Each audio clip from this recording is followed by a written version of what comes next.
ಸುಮತಿಭಿರನುಮೇಯಂ ಶುಭ್ರಕಾಯಂ ಸಖಾಯಂ ಸುಖಮಜಮನಪಾಯಂ ಮುಕ್ತ್ಯುಪಾಯಂ ವಿಮಾಯಂ ದ್ರಹಜಮಹಮಮೇಯಂ ಧ್ಯೇಯಮಾಮ್ನಾಯಗೇಯಂ ಸದಜಮಸದಜೇಯಂ ಶ್ರೀಸಹಾಯಂ ಭಜೇಯಂ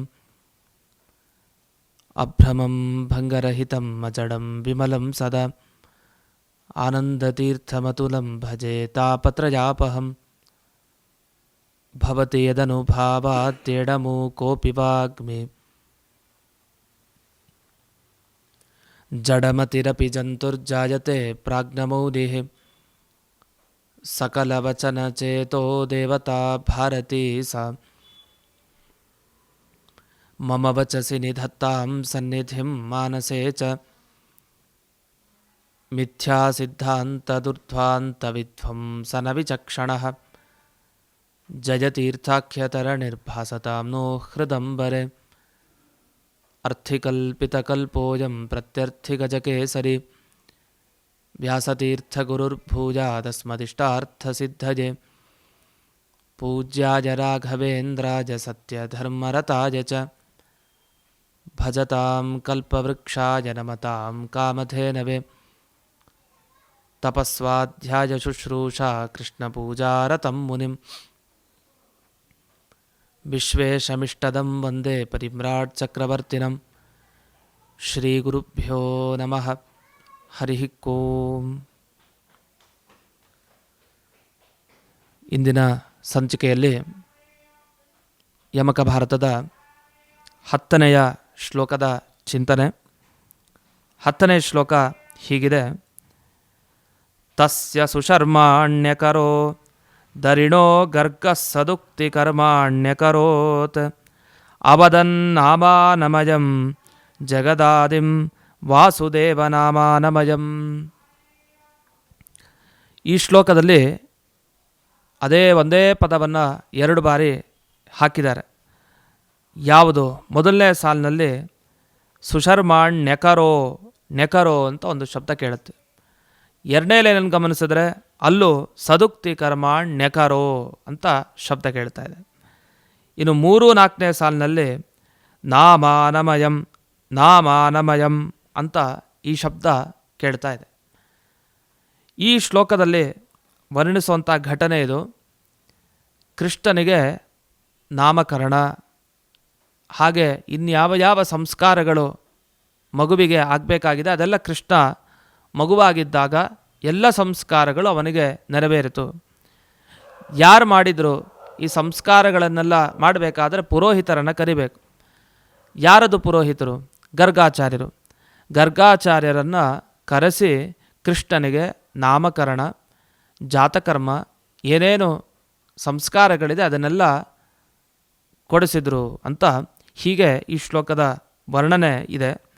ಅಲ್ಲಿ ಗರ್ಗಾಚಾರ್ಯರ ಬಗ್ಗೆ ವರ್ಣಿಸ್ತಾ ಗರ್ಗಾಚಾರ್ಯರೆಂಥವರು ಸುಶರ್ಮಾಣ್ಯಕರಃ ಅಂತ ಹೇಳ್ತಾರೆ.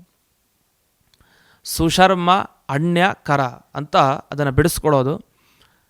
ಕರಹ ಅಂದರೆ ಮಾಡ್ತಾರೆ. ಏನನ್ನು ಮಾಡ್ತಾರೆ? ಸುಶರ್ಮ, ಒಳ್ಳೆಯ ಕೆಲಸಗಳನ್ನು ಮಾಡ್ತಾರೆ. ಯಾವುದು ನಮಗೆ ಸುಖ ಕೊಡುತ್ತೋ, ಯಾವುದನ್ನು ಮಾಡಿದ್ರೆ ನಮಗೆ ಒಳ್ಳೆಯ ಸುಖ ಸಿಗುತ್ತೋ ಅಂಥ ಕೆಲಸವನ್ನು ಯಾರು ಮಾಡ್ತಾರೋ ಅಂಥವ್ರಿಗೆ ಸುಶರ್ಮಕರ ಅಂತ ಕರೀತಾರೆ. ಒಳ್ಳೆಯ ಕೆಲಸ ಮಾಡೋರು ಅಂತ. ಅಲ್ಲಿ ಅಣ್ಯ ಅಂತ ಒಂದು ಶಬ್ದ ಇದೆ. ಅಣ್ಯ ಅನ್ನೋ ಶಬ್ದಕ್ಕೆ ಏನರ್ಥ?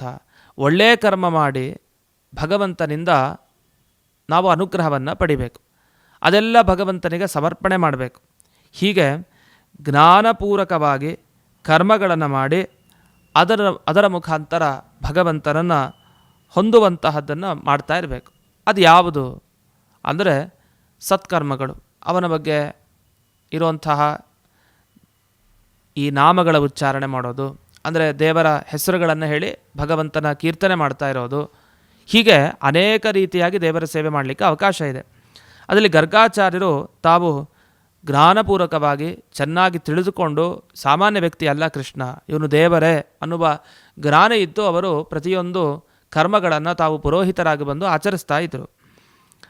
ದರಿಣಸ್ತಸ್ಯ ಸದುಕ್ತಿ ಕರ್ಮಾಣಿ ಅಕರೋತ್. ಕೃಷ್ಣ ದರಿ ಅಂತ ಕರೀತಾರೆ ಇಲ್ಲಿ. ಆ ದರಿಯಾದ ಕೃಷ್ಣನಿಗೆ ಜಾತಕರ್ಮಾದಿಗಳನ್ನು, ಜಾತಕರ್ಮ ಅಂತ ಒಂದು ಶಬ್ದ ಬಳಸಲೇ ಇಲ್ಲ ನೋಡಿ ಇಲ್ಲಿ. ಈ ಶ್ಲೋಕದಲ್ಲಿ. ಸದುಕ್ತಿ ಕರ್ಮ ಅಂತ ಕರೀತಾರೆ. ಜಾತಕರ್ಮಕ್ಕೆ ಇನ್ನೊಂದು ಹೆಸರು ಸದುಕ್ತಿ ಕರ್ಮ ಅಂತ. ಸದುಕ್ತಿ ಕರ್ಮ ಅಂದ್ರೇನು? ಒಳ್ಳೆಯ ಮಾತುಗಳನ್ನು ಹೇಳಿ ಮಾಡುವಂಥ ಕೆಲಸ. ಅಂದರೆ ಜಾತಕರ್ಮ ಆಗಲಿ, ನಾಮಕರಣದ ಸಂದರ್ಭ ಆಗಲಿ, ಒಳ್ಳೆಯ ಮಾತುಗಳು ಜೊತೆಗೆ ನಾಮಕರ್ಮಾಣಿ, ಸದುಕ್ತಿ ನಾಮಕರ್ಮಾಣಿ ಅಂತ ಏನಿದೆ, ಕರ್ಮ ಅಂತಂದರೆ ಹೆಸರನ್ನು ಇಡೋದು ಒಂದು ಕೆಲಸ, ಅವನ ಬಗ್ಗೆ ಪ್ರಾರ್ಥಿಸೋದು ಒಂದು ಕೆಲಸ. ಹೀಗೆ ಒಳ್ಳೆಯ ಮಾತುಗಳು ಅಂದರೆ ಒಳ್ಳೆಯ ಹೆಸರನ್ನು ಇಡುವಂಥದ್ದು ಆಗುತ್ತೆ. ಜೊತೆಗೆ ಒಳ್ಳೆಯ ಮಂತ್ರಗಳನ್ನು ಹೇಳಿ ಅವನ ಬಗ್ಗೆ ಪ್ರಾರ್ಥಿಸೋದು ಅಂತಲೂ ಕೂಡ ಆಗತ್ತೆ. ಅವನ ಹತ್ತಿರ ಅವನಿಗೋಸ್ಕರ ಪ್ರಾರ್ಥಿಸೋದು ಅಂತಲೂ ಈ ಶಬ್ದದ ಅರ್ಥ ಸಿಗೋದ್ರಿಂದ ಸದುಕ್ತಿ ಕರ್ಮಾಣಿ ಅಕರೋತ್. ಈ ಕೃಷ್ಣ ಏನಿದ್ದಾನೆ ಅವನಿಗೆ ನಾಮಕರಣವನ್ನು, ಒಳ್ಳೆಯ ಹೆಸರುಗಳನ್ನು ಇಡೋ ಮುಖಾಂತರ ತಾವು ಸಂಸ್ಕಾರ ಕೊಟ್ಟರು ಅಂತ. ಇಲ್ಲಿ ಕೃಷ್ಣನನ್ನು ದರಿ ಅಂತ ಕರೆದರು ಅಂತ ಆಗಲೇ ಹೇಳಿದೆ. ದರಿ ಅಂದರೆ ಏನು? ದರ ಅಂದರೆ ಶಂಖ. ಶಂಖವನ್ನು ಯಾರು ಹಿಡಿದಿರ್ತಾರೆ ಅವರಿಗೆ ದರಿ ಅಂತ ಕರೀತಾರೆ. ಹೀಗೆ ಶಂಖಧಾರಿಯಾದ ಕೃಷ್ಣನಿಗೆ ಅನೇಕ ಸಂಸ್ಕಾರಗಳು ನಡೆದವು. ಆಶ್ಚರ್ಯ, ಈ ಪರಮಾತ್ಮನ ಹೆಸರನ್ನು ಇಡೋದು ಅಂತಂದರೆ ಅದು ಗರ್ಗಾಚಾರ್ಯ ಇಡ್ಲಿಕ್ಕೆ ಸಾಧ್ಯನಾ? ಗರ್ಗಾಚಾರ್ಯರಿಗಿಂತ ಯಾವಾಗಲೋ ಯಾವುದೋ ಕಾಲದಲ್ಲಿ ಪರಮಾತ್ಮ ಬಂದದ್ದು. ಅವನು ಯಾವಾಗಲಿಂದಲೋ ಇದ್ದಾನೆ ಪರಮಾತ್ಮ, ಯಾವಾಗಲಿಂದಲೋ ಅನ್ನೋದ್ರ ಅಭಿಪ್ರಾಯ. ಗರ್ಗಾಚಾರ್ಯರು ದೇಹ ಪಡೆಯೋ ಮುಂಚೆಯಿಂದಲೂ ಕೂಡ ದೇವರಿದ್ದಾನೆ. ನಾವು ಯಾರಿಗೆ ನಾಮಕರಣ ಮಾಡಬಹುದು? ನಾವಿದಬೇಕು ಮೊದಲು. ನಾವಿದ್ದಾಗ ಒಂದು ಮಗು ಹುಟ್ಟಿತು ಅಂತಾದರೆ ಆ ಮಗುವಿಗೆ ನಾಮಕರಣವನ್ನು ಮಾಡ್ಬೋದು. ನಮಗಿಂತ ಮೊದಲೇ ಹುಟ್ಟಿರೋರಾದರೆ ಅವ್ರಿಗೆ ನೀವೇ ನಾಮಕರಣ ಮಾಡ್ತೀರಿ? ನಾವೇ ನಾಮಕರಣ ಮಾಡೋದಿರೋದಿಲ್ಲ. ಯಾಕೆ ಅಂದರೆ ನಮಗಿಂತ ಮೊದಲೇ ಹುಟ್ಟಿರ್ತಾರೆ, ಅವ್ರಿಗೆ ಇನ್ನೊಬ್ಬರು ನಾಮಕರಣ ಮಾಡಿರ್ತಾರೆ. ಕೃಷ್ಣ ಹುಟ್ಟಿದ್ದೇ ಇಲ್ಲ ವಸ್ತುತಃ, ಅವನು ಯಾವಾಗಲೂ ಇದ್ದದ್ದೇ. ಅವನಿಗೆ ನಾಮಕರಣ ಮಾಡೋದು ಅಂದ್ರೇನು? ಅವನಿಗೆ ಮೊದಲಿಂದ ಹೆಸರು ಇತ್ತಲ್ಲ, ಈ ಪುರಾಣಗಳಲ್ಲಿ ಬೇರೆ ಬೇರೆ ಕಡೆ ಅವನ ಹೆಸರುಗಳೇನಿತ್ತು ಅದನ್ನು ಹೊರಗಡೆ ಸ್ಪಷ್ಟವಾಗಿ ಹೇಳಿದ್ದಷ್ಟೇ. ಹಾಗಾದ್ರೆ ಇದ್ದ ಹೆಸರನ್ನು ಹೊರಗಡೆ ಹೇಳಿದ್ದಷ್ಟೇ ಹೊರತು ಹೊಸದಾಗಿ ಹೆಸರನ್ನು ಗರ್ಗಾಚಾರ್ಯರು ತಾವಿಟ್ಟದ್ದಲ್ಲ. ಅದನ್ನು ಅವರೇ ಹೇಳ್ತಾರೆ, ಇದು ಧ್ಯಾನಗಮ್ಯ ಅಲ್ಲ. ಕೃಷ್ಣ ಧ್ಯಾನಕ್ಕೆ ನಿಲ್ಕೋನಲ್ಲ ಅಷ್ಟು ಸುಲಭವಾಗಿ. ಯಾಕೆ ಅಂದರೆ ಬೇರೆ ಬೇರೆ ಕಡೆ ನಮ್ಮ ಮನಸ್ಸು ಹೊರಗಡೆ ಇದ್ದರೆ ಆಗ ನಮ್ಮ ಧ್ಯಾನಕ್ಕೆ ಅವನು ಗೋಚರ ಆಗಲ್ಲ. ಮನಸ್ಸನ್ನೆಲ್ಲ ಒಳಗಡೆ ಇಟ್ಟುಕೊಂಡು ನಿಗ್ರಹ ಮಾಡಿಕೊಂಡು ಅವನಲ್ಲೇ ನಾವು ಮುಳುಗಿಸಿದರೆ ಆ ಭಗವಂತ ನಮಗೆ ಒಲಿತಾನೆ. ಅಂಥ ಈ ಭಗವಂತನಿಗೆ ನಾಮಕರಣ ಮಾಡೋದು ಅಂತೇನಿದೆ ಅದೊಂದು ಹಾಸ್ಯಾಸ್ಪದ. ಇದ್ದ ಹೆಸರನ್ನು ಹೇಳೋದಷ್ಟೇ ಹೊರತು ಹೊಸದಾಗಿ ಹೆಸರನ್ನು ಇಟ್ಟದ್ದಲ್ಲ ಅನ್ನುವ ವಿಷಯವನ್ನು ಇಲ್ಲಿ ತಿಳಿಸ್ತಾರೆ. ಇಲ್ಲಿ ಬಂದ ಅಪರೂಪದ ಶಬ್ದ ನಾಮಾನಮಯಂ ಅಂತ ಒಂದು ಶಬ್ದ. ಇದಕ್ಕೆ ತುಂಬ ಕಠಿಣವಾದ ಅರ್ಥ ಇದೆ. ಒಂದೊಂದು ಶಬ್ದ ಬಿಡಿಸಿ ಬಿಡಿಸಿ ಅಲ್ಲಿ ಅರ್ಥ ಹೇಳಿದ್ದಾರೆ. ನಾಮಾನಮಯಂ ಅನ್ನೋದಕ್ಕೆ ಏನರ್ಥ ಅಂದರೆ ಅವನು ಕೇವಲ ಧ್ಯಾನಕ್ಕೆ ಮಾತ್ರ ನಿಲುಕ್ತಾನೆ. ಅಷ್ಟೇ ಅಲ್ಲ, ಅವನು ಇಡೀ ಜಗತ್ತಿಗೆ ನಿಯಾಮಕ, ಇಡೀ ಜಗತ್ತನ್ನು ನೋಡ್ಕೊಳ್ಳೋನು ಅಂತ. ಇಷ್ಟು ಇದಕ್ಕೆ ಹೇಗೆ ಅರ್ಥ ಸಿಗುತ್ತೆ ಈ ಶಬ್ದಕ್ಕೆ ಅಂತ ಟಿಪ್ಪಣಿಕಾರರೆಲ್ಲ ಅದಕ್ಕೆ ವಿವರಣೆ ಮಾಡಿದ್ದಾರೆ. ಅದು ಹೀಗೆ, ಇಲ್ಲಿ ಮಾನ ಅಂತಂದರೆ ಮನಸ್ಸಿನಿಂದ ಚಿಂತನೆ ಮಾಡೋದಕ್ಕೆ ಮಾನ ಅಂತ ಕರೀತಾರೆ. ಮಾನ ಅಂದರೆ ಜ್ಞಾನ, ಅಂದರೆ ಧ್ಯಾನ ಅಂತ ಅರ್ಥ. ಅಮಾನ ಅಂದರೆ ಧ್ಯಾನ ಮಾಡದೇ ಇರೋದು, ಅಂದರೆ ನಮ್ಮ ಮನಸ್ಸೆಲ್ಲ ಹೊರಗಡೆ ಇರೋದು ಅಂತ ಅರ್ಥ. ಇವನು ಧ್ಯಾನಕ್ಕೆ ಗೋಚರ ಆಗಲ್ಲ, ಸಿಗಲ್ಲ. ಇವನು ಅಮಾನೇನ ಇವನು ಧ್ಯಾನಕ್ಕೆ ಗೋಚರ ಅಲ್ಲದೇ ಇರೋನು ಅಂತ ಅರ್ಥ ಸಿಕ್ತು. ಧ್ಯಾನಕ್ಕೆ ಗೋಚರ ಅಲ್ಲ ಮೇಲೆ ನಾವು ಯಾಕೆ ಧ್ಯಾನ ಮಾಡಬೇಕು? ದೇವ್ರ ಬಗ್ಗೆ ಸಂಪೂರ್ಣವಾಗಂತೂ ತಿಳಿಲಿಕ್ಕೆ ಸಾಧ್ಯ ಇಲ್ಲ, ಸ್ವಲ್ಪನಾದರೂ ತಿಳಿಬೇಕಲ್ಲ, ಅದಕ್ಕೋಸ್ಕರನಾದರೂ ಧ್ಯಾನ ಮಾಡಲೇಬೇಕು ಅಂತ ಅರ್ಥ. ಅಷ್ಟೇ ಅಲ್ಲ, ನಾಮಾನಮಯಂ ಅಂತ ಬಂತು. ಅಯಂ ಅನ್ನೋ ಶಬ್ದಕ್ಕೆ ಏನರ್ಥ ಅಂತ, ಅಯಂ ಅಂದರೆ ಸಾಮಾನ್ಯವಾಗಿ ಇವನು ಅಂತ ಅರ್ಥದಲ್ಲಿ ಹೇಳ್ತಾರೆ. ಆದರೆ ಇಲ್ಲಿ ಅಯಂ ಅಂದರೆ ಯಾರಿಗೆ ಶರೀರ ಸಂಬಂಧ ಇಲ್ಲವೇ ಇಲ್ಲವೋ ಅಂಥವನಿಗೆ ಅಯಂ ಅಂತ ಕರೀತಾರೆ. ಯಾ ಅಂದರೆ ಪಡೆಯೋದಂತೆ. ಏನನ್ನು ಪಡೆಯೋದು? ಶರೀರವನ್ನು ಪಡೆಯೋದು. ಅದು ಯಾರಿಗಿಲ್ಲವೋ ಅಂಥವನನ್ನು ಅಯಂ ಅಂತ ಕರೀತಾರೆ. ಅಂಥ ಈ ಪರಮಾತ್ಮನನ್ನು ಅಯಂ ಅಂದರೆ ಶರೀರ ಸಂಬಂಧ ಇಲ್ಲದೆ ಇರೋನು ಅಂದರೆ ಅವನು ಹುಟ್ಟಲ್ಲ ಅಂತ ಅರ್ಥ. ಭಗವಂತ ಹುಟ್ಟಲ್ಲ, ಅವನಿಗೆ ಹೆಸರೂ ಹುಟ್ಟಲ್ಲ. ಯಾಕೆಂದರೆ ಅವನೇ ಯಾವಾಗಲೂ ಇರೋನು, ಅವನ ಹೆಸರು ಹುಟ್ಟೋದಿಲ್ಲ. ಯಾವತ್ತಿನಿಂದ ಇದಾನೋ ಭಗವಂತ ಆವತ್ತಿನಿಂದ ಅವನ ಹೆಸರು ಹಾಗೆ ಜೊತೆಗೆ ಇದ್ದೇ ಇದೆ. ಹೀಗೆ ಈ ಶ್ಲೋಕದ ವಿವರಣೆಯನ್ನು ಗಮನಿಸ್ತಾ ಈ ಸುಶರ್ಮಾಣಿ ಅಕರಹ ಅಂತ ಒಂದು ಶಬ್ದ ಬಂದಿದೆ. ಇದಕ್ಕೆ ಅಪೂರ್ವ ಅರ್ಥಗಳನ್ನು ಬಿಡಿಸಿದ್ದಾರೆ. ಒಂದು ಅರ್ಥ ನಾವು ಈಗಾಗಲೇ ನೋಡಿದ್ದೀವಿ. ಮತ್ತೊಂದು ಅರ್ಥ ಇಲ್ಲಿ ಸುಶರ್ಮ ಅಂದರೆ ಯಾರು? ಒಳ್ಳೆಯ ಕೆಲಸವನ್ನು ಮಾಡುವಂತಹ ಯಾದವರಂತೆ. ಆ ಯಾದವರು ಯಾವಾಗಲೂ ಗರ್ಗಾಚಾರ್ಯರ ಬಳಿ ಬರ್ತಾ ಇದ್ರಂತೆ. ಯಾಕೆ? ಇವರು ಪುರೋಹಿತರು. ಯಾರಿಗೆ ಅಲ್ಲಿ ಏನೇ ಹೋಮ ಆಗಲಿ ಅದು ಗರ್ಗಾಚಾರ್ಯರ ನೇತೃತ್ವದಲ್ಲಿ ಆಗಬೇಕು, ಅವ್ರನ್ನ ಕರೀಲೇಬೇಕಲ್ಲಿ. ಆದ್ದರಿಂದ ಒಳ್ಳೆಯ ಕೆಲಸವನ್ನು ಮಾಡ್ತಾ ಇರೋವಂಥ ಯಾದವರು ಯಾವಾಗಲೂ ನಾವು ಪಡಿಬೇಕು ಇವರನ್ನು ಅಂತ ಹತ್ತತ್ರ ಬರ್ತಾ ಇರುವಂಥ ಈ ಪುರೋಹಿತರು ಶ್ರೇಷ್ಠರು ಈ ಗರ್ಗಾಚಾರ್ಯರು ಅಂತ ಸುಶರ್ಮಾಣಿ ಅಕರಹ ಅನ್ನೋ ಶಬ್ದಕ್ಕೆ ಸುಶರ್ಮಾಣ್ಯಕರಹ, ಸುಶರ್ಮ ಅಣ್ಯ ಕರಹ ಅಂತನೂ ಅರ್ಥ ಹಿಂದೆ ಬಿಡಿಸಿದರು. ಅದಕ್ಕೀಗ ಇದೊಂದು ವಿಶೇಷವಾದ ಅರ್ಥವನ್ನು ಹೇಳ್ತಾರೆ. ಸುಶರ್ಮ ಅನ್ನೋ ಶಬ್ದಕ್ಕೆ ಒಂದು ಈಗಾಗಲೇ ಹೇಳಿದಂತೆ ಯಾದವರು ಅಂತ ಅರ್ಥ, ಇನ್ನೊಂದು ಸುಶರ್ಮ ಅಂದರೆ ಶರ್ಮ ಅಂದರೆ ಸುಖ ಅಂತ ಅರ್ಥ ಅಂತೆ. ಒಳ್ಳೆಯ ಸುಖವನ್ನು ಯಾರು ಪಡೆದಿರ್ತಾರೆ ಅವರಿಗೆ ಸುಶರ್ಮರು ಅಂತ ಕರೀತಾರೆ, ಅಂದರೆ ಮುಕ್ತರು ಅಂತ ಅರ್ಥ. ಆ ಮುಕ್ತರು ಅಣ್ಯ ಪಡಿಬೇಕಾಗಿದ್ದು ಯಾರನ್ನು? ದೇವರನ್ನು ಪಡಿಬೇಕು. ಆ ದೇವರನ್ನು ಕೈಯಲ್ಲಿ ಯಾರು ಹೊಂದಿದಾರೋ ಅವರಿಗೆ ಸುಶರ್ಮಾಣ್ಯಕರ ಅಂತ ಕರೀತಾರೆ. ಅಂದರೆ ಗರ್ಗಾಚಾರ್ಯರು ನಾಮಕರಣ ಮಾಡ್ತಾರೆ ನಿಜ, ಮಗುವನ್ನು ಕೈಯಲ್ಲಿ ಎತ್ಕೊಳ್ತಾರೆ, ಕೃಷ್ಣನ ಕೈಯಲ್ಲಿ ಎತ್ಕೊಂಡಿದ್ದಾರೆ. ಹಾಗಾದರೆ ಯಾರ ಕೈಯಲ್ಲಿ ಮುಕ್ತರೇ ನಮಸ್ಕಾರ ಮಾಡುವಂತಹ ಕೃಷ್ಣ ಇದಾನೋ ಅಂತಹ ಗರ್ಗಾಚಾರ್ಯರನ್ನು ಸುಶರ್ಮಾಣ್ಯಕರ ಅಂತ ಕರೀತಾರೆ. ಅಷ್ಟೇ ಅಲ್ಲದೇ ಅವರು ಯಾದವ ಪುರೋಹಿತರು ಅಂತ ಆಗಲೇ ಬಂತು. ಅವರು ಬರೀ ಕೃಷ್ಣನ ಪುರೋಹಿತರಷ್ಟೇ ಅಲ್ಲ, ಯಾದವರು ಯಾರ್ಯಾರಿದ್ರೋ ಅವ್ರಿಗೆಲ್ಲ ಪುರೋಹಿತರು. ಅದನ್ನು ಆಚಾರ್ಯರು ಕೂಡ ಹೇಳಿದ್ದಾರೆ ಅನ್ನೋದನ್ನು ನೆನಪಿಸ್ಕೊಳ್ತಾರೆ. ತದುಕ್ತಂ ಗರ್ಗಶೂರ ಸುತೋಕ್ತ್ಯ ವ್ರಜಮಾಜಾತ್ ಸಾತ್ವತಾಂ ಪುರೋಧಾಹ. ಪುರೋಹಿತ ಅನ್ನೋದನ್ನು ಹೇಳಲಿಕ್ಕೆ ಪುರೋಧಾಹ ಅಂತ ಬಳಸ್ತಾರೆ.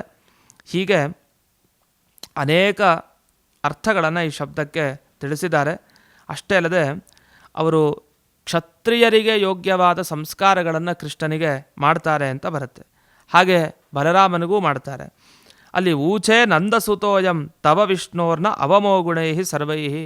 ಇವನನ್ನು ಸಾಮಾನ್ಯ ಅಂತ ಅಂದ್ಕೊಂಡ್ಬೇಡಿ, ಇವನಿಗೆ ವಾಸುದೇವ ಅಂತ ಹೆಸರಿದೆ. ವಸುದೇವನ ಮಗ ಆದ್ದರಿಂದ ವಾಸುದೇವ ಅಂತ ಇವನಿಗೆ ಹೆಸರಲ್ಲ. ವಸುದೇವ ಸುತೋ ನಾಯಂ ನಾಯಂ ಗರ್ಭೇ ವಸತ್ಪ್ರಭು ನಾಯಂ ದಶರಥಾತ್ ಜಾತಃ ನ ಚಾಪಿ ಜಮದಗ್ನಿತಃ.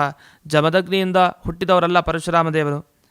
ಹಾಗೆ ದಶರಥರಿಂದ ಹುಟ್ಟಿದ ರಾಮ ಅಲ್ಲ, ವಸುದೇವನಿಂದ ಹುಟ್ಟಿದವನು ಕೃಷ್ಣ ಅಲ್ಲ. ಇವನು ಗರ್ಭವಾಸ ಪಡಿಲಿಲ್ಲ. ನಿತ್ಯ ಆನಂದ ಸ್ವರೂಪೋಯಂ ಕ್ರೀಡತೆ ನಿತ್ಯ ದರ್ಶನ. ನಿತ್ಯ ಆನಂದ ಭರಿತನಾಗಿ ಯಾವಾಗಲೂ ಇರ್ತಾನೆ. ಅದೊಂದು ಆಟ ಇವನಿಗೆ ಅಷ್ಟೇ ಹೊರತು ಅವನು ಯಾರಿಂದಲೂ ಕೂಡ ಹುಟ್ಟಿದವನಲ್ಲ.